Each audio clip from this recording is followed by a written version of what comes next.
Plano ni Donald Trump na paalisin ang 2 milyong Palestino sa Gaza. Sumabog ang balitang ito sa gitna ng pinaigting na opensiba ng hukbong sandatahan ng Israel sa Gaza Strip. May pangalan na ang proyekto ni Donald Trump, Great Trust. Layunin nitong ayusin ang Gaza matapos ang digmaan. 10 taong pangangalaga ng United States pansamantalang paglilipat ng 2 milyong residente na bibigyan ng 5,000 digital token ng pagmamay-ari at pangarap ng Middle Eastern Riviera. Kasabay nito, pinalakas pa ng Israel Defense Forces ang operasyon sa Gaza at may bagong banta muli mula sa mga Houthi sa kalakalan ng barko sa Red Sea. Ako si Alexi Pichi, Setyembre 1 ngayon. Talakayin natin ang paksang ito. May mga kawili-wiling detalye dito. Pero bago tayo magsimula, paki-subscribe, like at mag-iwan ng tanong o komento sa channel na ito. At kung gusto ninyong suportahan ang channel na ito sa YouTube, maaari ninyong gawin ito sa pamamagitan ng kahit anong donasyon gamit ang mga link at detalye sa description ng video na ito o sa QR code na makikita sa inyong mga screen. Magpapasalamat ako sa inyong suporta. Inilahad na ni Donald Trump ang mga plano niya para sa Gaza Strip, pero bago iyon, ibabahagi ko muna ang bagong balita tungkol sa digmaan sa Gaza. Patuloy na pinipilit ng sandatahang lakas ng Israel ang Gaza ngayon. 3 araw na ang nakalipas mula nang kansilahin ng Israel ang mga humanitarian posts sa lungsod ng Gaza at nanawagan sa mga lokal na residente na lumikas. Kahapon, inanunsyo sa Israel na napatay ng sundalong Israeli ang tagapagsalita ng militar ng Hamas. Si Abu Obaida ay isa sa 4 na mataas na opisyal ng Hamas na natitira sa Gaza Strip hanggang ngayon. Sabi ni Ministro ng Depensa ng Israel na si Katsa, namatay si Obaida sa airstrike sa Gaza. Nagbabala ang pinuno ng Ministry of Defense ng Israel na kung itutuloy ang operasyon sa huling kuta ng radikal na grupong Palestino, posibleng may susunod pang pag-atake. Ayon sa hukbong sandatahan ng Israel, ang tunay na pangalan ni Obaida ay Huda Haifa Kahlut. Gumaganap siya bilang kinatawan ng armadong pakpak ng Hamas sa maraming video na pahayag, ngunit palaging tinatakpan ang kanyang mukha ng kufiya. Ang tradisyonal na Arabeng takip sa ulo ng lalaki ay tanging mga mata lang ang nakikita. Sa halos 2 taon ng digmaan, siya ang madalas magkomento sa mga issue ng labanan, epekto ng pag-atake at kapalaran ng mga Israeli bihag na naging dahilan ng paglala ng sigalot. Ngayon ang Hamas. 3 mataas na opisyal na lang ang natitira sa Gaza Strip. Isa sa kanila ay si Adin Adel-Haddad. Siya ang komander ng Hilagang Brigada na itinalaga noong Mayo bilang pinuno ng grupong ito. Pangalawa, ang pinuno ng operasyonal na departamento ay si Riyad Saad. Pangatlo, si Hussein Fayyad. Ito ang pinuno ng Hamas sa wasak na Beit Kanun. Pinaniniwala ang nagtatago ang 3 sa Gaza, kaya doon nakatuon ang pangunahing pag-atake ng Israel Defense Forces. Paalala, noong 8 ng Agosto, nagpasya ang gabinete ni Netanyahu na magpasok ng mga sundalo at tangke sa lungsod ng Gaza. Tinatayang 25% ng Gaza ang hindi pa kontrolado ng hukbong sandatahan ng Israel na tinitirhan ng 1 milyong sibilyan. Sabi ni Netanyahu, ang layunin ng pagpasok ng sundalo sa Gaza ay durugin ang Hamas at palayain ang 48 na titirang bihag. Tinatayang 20 pa ang maaaring buhay. Napagod na rin ang ilang pandaigdigang kapangyarihan. Binatikos ang plano ni Netanyahu na sinabing lalo lang lalala ang krisis panghumanitaryo sa Gaza kapag pumasok ang mga sundalo at tangke. Sinusuportahan ng Estados Unidos ang Israel at planong palawakin ang Humanitarian Aid Fund sa Gaza para matulungan ang mga nawalan ng tirahang Palestino. Ngayon, lumalabas na mas malaki ang plano ng Estados Unidos para sa Gaza at muling lumilitaw ang pondong humanitarian aid para dito sa episode na ito. Nagpahiwatig ang White House na dapat pamahalaan ng Estados Unidos ang Gaza ng hindi bababa sa 10 taon para sa muling pagbangon matapos ang digmaan at balak gawing resort at high-tech na hub ito. Ano ang itsura ng planong ito sa papel? Mapupunta sa kontrol ng Estados Unidos ang mga administratibong teritoryo sa loob ng 10 taon na may taunang pagsusuri. Prioridad ang seguridad, infrastruktura at pabahay na popondohan ng internasyonal na pondo.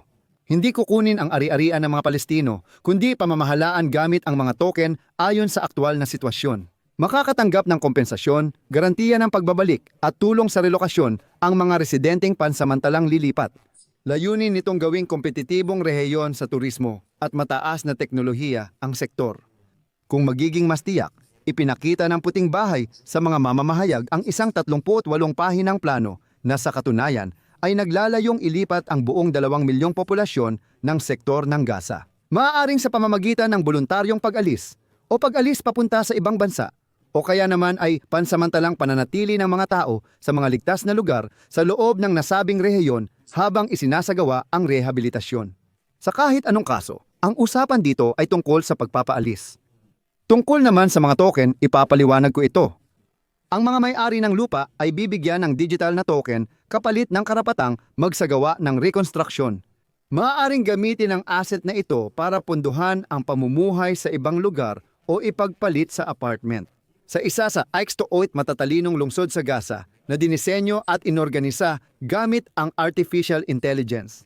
Kasabay nito, bawat Palestino na magpapasyang umalis ay bibigyan ng 5,000 na cash. At pati na rin ng pondo para sa renta ng tirahan sa loob ng 4 na taon at para sa pagkain sa loob ng 1 taon. Pero saan kukuha ng pera para sa lahat ng ito?